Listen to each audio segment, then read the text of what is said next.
Alright, welcome back everyone. We're going to get started on the build-up of this custom Replicas 66-inch Nautilus. And where I like to start, just because it is such a neat piece of the kit and really a complete model unto itself, is the Wheelhouse.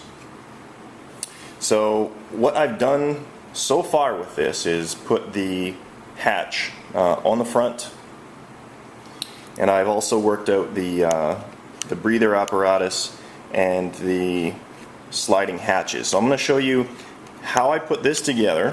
It is fairly straightforward, and there are instructions that come with the kit that walk through it in detail.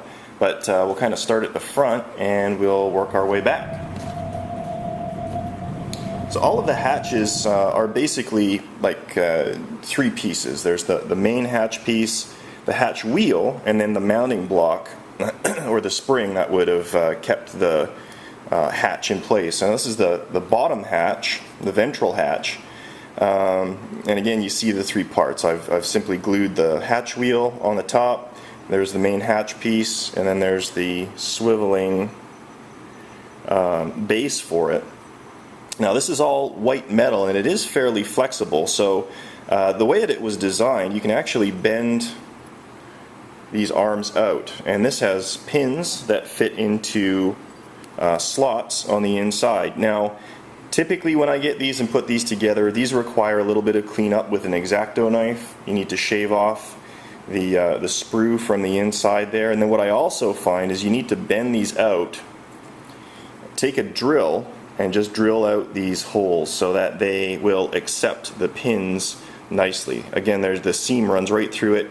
You're going to need to clean it up so it has a nice clean fit, but once you've got that done, you simply put it in place and then bend your arms together, and it pinches the mounting block in between like this, and you're good to go. Now if you're going to be using this for RC, for example, if you need more durability, if there's going to be lots of people flicking it around, what I would also recommend is to drill a hole through the outside, the centerpiece, and out the outside, and put a piece of thin brass rod in there, and that'll just make sure that nothing comes apart, that you don't end up losing any of your hatches. So that's basically how the front hatch was put together for here. Alright, let's move on to the working breathers, and these are just a really cool feature. They were in the first part of the movie when Aronnax and Conseil were climbing aboard the Nautilus in the fog there. When you get these pieces, each breather is basically two pieces. You've got the upper flat portion and then the breather vent portion underneath. And they are all numbered. I don't know if you can see that. 1, 2, 3, 4, and 5. So match up the correct breather to the correct vent, and you can see that they glue together along the seams. They fit nice and tight. Works really well. So to mount these, what you actually need is some 1/32 inch brass rod and a thumb drill or a finger drill. And again, you can get this at most online hobby stores, but basically it's a very thin, very sharp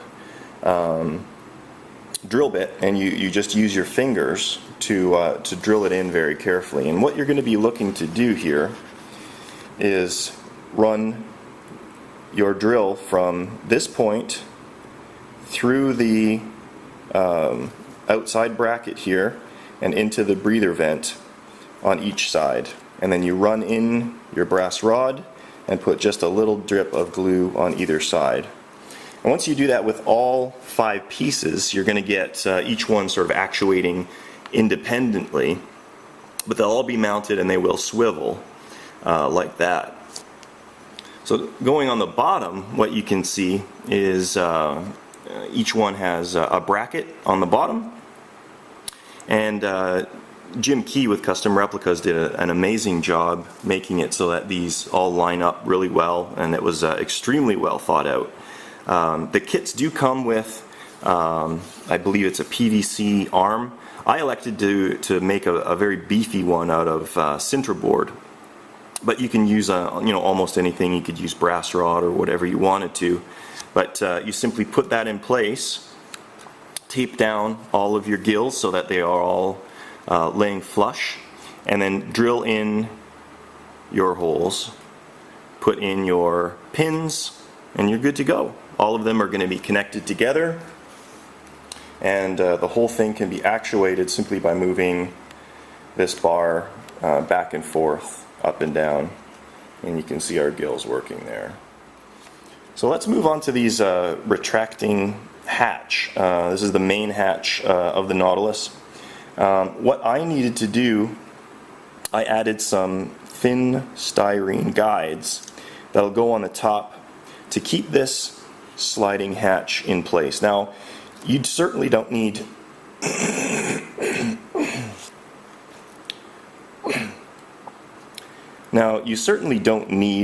to go as far as what I'm going to be going in terms of making this actually working and functional off of a switch. And in that case, you can glue these hatches together and simply set it in place, and if you want to see the stair detail beneath, you can just remove the whole section, which is certainly fine for many people. But if you do want it to actuate, this is how I did it. So you can see this piece pushes in, and then once it reaches a certain point, it hits the next piece, and then both slide in like that. And the same thing, you pull it out, catches the last piece, and then it comes in. So underneath you can see the actual mechanism that I designed. Is very simple. These guides come with the kit. You glue them in place, and they are basically a tray that the units slide into. And all I did was add a piece of bent rod, secured it down to the leading edge, and then put a pin in the rear one. So you can see what ends up happening is, as the hatch opens, it moves in until it hits this pin, so it forces the second one in, and it travels all the way until the pin hits the guide that I have there. So what I'm going to do is I'm going to have the breathers and the hatch likely are going to be working off of the same circuit, the same actuating mechanism. And there'll be a worm gear that basically engages everything, pulls it forward and back. And that's how I did the retracting hatches. And certainly there's other ways to do it. I'm not saying that this is the best way by any stretch of the imagination. This is only going to be the second time that I've attempted this, so we'll see how well it works, but you'll be following along so you can see how it goes. So let's take a look at all of the pieces that you're going to be getting with the Wheelhouse kit. Of course, you have got the Wheelhouse itself. I have pre-drilled the recesses in the alligator eyes here for lighting, and you simply run that in from the outside. It's nice and simple. You've got the rear desk, resin piece, the Wheelhouse floor. Now this is a resin piece, and in the back here you can see the remainder of the floor, and this is the upgrade for the Generation 3 kits, and these are photo edge detail pieces that fit on top like this and really lend a lot more interesting detail in that grill finish. And I'll show you a little bit here what I do to sort of take it even to the next step beyond that as well. You've got all the Wheelhouse detail pieces, the so-called slot machine. These are the staircase, the descending staircase that goes down into the Nautilus. And that is, of course, underneath that retracting hatch. All the ship's wheel, the dive levers, various white metal and resin detail pieces, your depth tube, clear depth tube, all of your gauges, the Wheelhouse buttresses, and the viewport surrounds. So that's basically it. But as you can see, there's a lot of pieces that are involved in the construction of the Wheelhouse, and it makes into just a beautiful little small kit in and of itself that mounts to the bigger one. So what we're going to do is I'm going to move forward in building up the Wheelhouse, and you guys can see how I do it. Alright, let's take a quick look at where I'm at after about half an hour's worth of work. I've got the shelf glued in place for the inside of the wheelhouse. I split it from the desk to make it a little bit easier and cleaner to work on the actuation for the breathers. And the other thing that I've done is spaced out the wheelhouse buttresses in here. You can see that there's 5 different sizes, and taking a look at each one, you can see on the sprue tab there that there's a number of dimples that have been put in. 1 through 5, simply pair up the 5s, 4s, 3s, 2s, and 1s, and you'll see that they, when they're put together, span the changing distance in between the wheelhouse walls. So I'll be moving on to that here in a few minutes, but in the meantime what you're going to want to do is mark out the location of the buttresses. For easy reckoning, I've measured this out to 60 millimeters, 60 millimeters, which means when you break that into the 5 sections, it's a spacing of 15 millimeters, and that might not work out precisely well. The last one might be 1 millimeter longer, but for the sake of easy reckoning, 15 millimeter spacing. And then what I did is I created this little template with the spacing marked out on it. The shift between the lower and the upper edge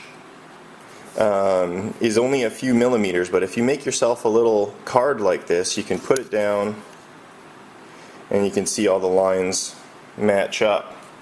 And that'll just help make sure that all of your buttresses are perpendicular. Again, what you want to do, and I made this really quickly with right edges, so that you can put it on the lower edge of the wheelhouse to make sure that your buttresses are perpendicular to the bottom of your wheelhouse. Alright, so let's keep on going. I'm going to work a couple of minutes on the wheelhouse floor. You can see that I have sketched out an outline on the floor, and my intent here is actually to remove all of these center areas, and what that's going to allow me to do is use this brass photo etch to form up the floor. And what it'll do is allow the light that will come from underneath to shine up through the grating, so it'll actually give that illusion of an open area underneath, which would be the map room area. So I'm going to run this through my bandsaw, try and make some nice clean lines and remove the center areas to leave me with a frame. Alright, here we are after the work on the bandsaw. You can see the pieces that I have removed.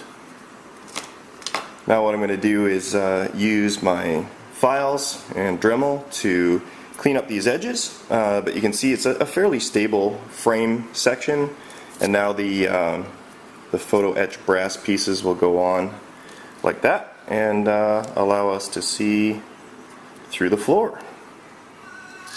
Alright, so my frame has been filed down. It's nice and smooth now. Now what my next step is going to be is prepping the photo etch for mounting to it. So you need to make sure you know your tops from your bottoms. In this case, this is the top and this is the bottom. So what you're going to want to do is use your Dremel tool or a file, and you're going to rough up all of the perimeter edges, and that will allow a nice strong bond between the photo etch and the resin parts. And then what you're going to want to use is some of this rubber reinforced CA glue, and this has, like I was mentioning earlier, some degree of flexibility and a really good hold. Alright, we are continuing on bending some railings and finishing up the wheelhouse floor. Here you can see where I'm at right now. I've actually painted the framework that I cut out earlier flat black, and I've mounted the brass photo etch pieces to the frame. Now what I actually did is I used the rubber reinforced CA, glued it all down, and then what I did is I used some fine grit sandpaper and I went over the entire thing, and that just kind of roughened it up and it antiqued the look. It leaves some shiny spots along the perimeter and then mats up the outside or the inside pieces of the floor, and it does give it sort of an antique finish, not quite so bright and shiny.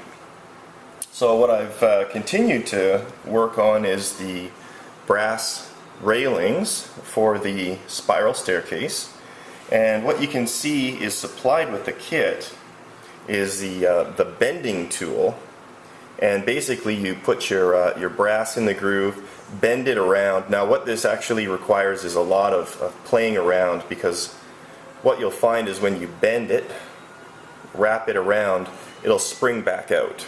So what you need to do is get that initial shape, bend it with your fingers, work your way around, check it against the form there, keep bending it until you get the proper shape. What it also requires is for the stanchions is using the finger drill that I had showed you earlier to bore out all of the holes. And once that's done, basically you just thread your piece through the inside there. I used a little bit, just a dab of medium CA after roughing it up with the Dremel tool just on the bond points. That makes a decently strong bond, certainly enough to keep it inside without falling over. Okay, we are moving right along. You can see I've mounted the railings to the wheelhouse floor. And what I've also done is I've completed the spiral staircase. Now this is a series of photo etch parts that are all supplied with the kit. And basically what it's composed of is the central brass shaft and each stair tread and a support. In between each tread is put a piece of clear plastic tubing, and when you cut those you end up with perfect spacing in between. So basically you sandwich each tread in between the two pieces of plastic. That holds it nice and level, gives you a chance to use some thin CA to adhere it to the central rod, and you end up with something that looks like this. So what I'm going to move on to now is securing the spiral staircase to the wheelhouse floor with a little bit of rubberized CA, and we'll have our railings complete. Alright, let's just take a quick look at where I am at right now. This is all just kind of roughed up right now. It's going to need final cleanup and paint touch up. You can see I've mounted the ship's wheel, the die plane levers, the pinball machine there. All of the railings are in place. The wheelhouse upper level railings were drilled and inserted into the proper place. You can see the spiral staircase underneath. I'm going to add a spiral railing that'll wrap around there as well. But I do have some glue on there that you can see that'll be touched up with some paint. And of course, more detail painting will be done on all of these pieces, but just wanted to have them in place so we can start mocking up the wheelhouse. More progress on the wheelhouse itself. I've installed LED lighting in the alligator eyes. You can see them right there. These are standard 5mm cool white LEDs. They're tucked up tight inside. Power lead is run out the front, and then what I'll be doing is running that down through the front of the model and into the main body to hook up to the main power circuit. This is the beginnings of the breather and hatch actuator. You saw this part before, the sliders. This is the motor that I came up with. It's a little bit slow for my taste, but it is very quiet, very high quality. So I'm going to put up with a little bit slower speed in favor of smooth and quiet operation for the model. So the way that this is going to work, basically you've got a nut on a threaded rod here. This will push and pull the actuator for the hatches, and it will also, as it moves, actuate the breathers at the proper time, because they need to be closed in order for the hatches to be closed. Hatch needs to be open in order for the breathers to open. So that's all going to be rigged up with timing here. I'll set up some limit switches so that it doesn't overrun and break through the model there. But that's basically it, where I am at right now with the build, and keep checking back and we'll get this thing finished up.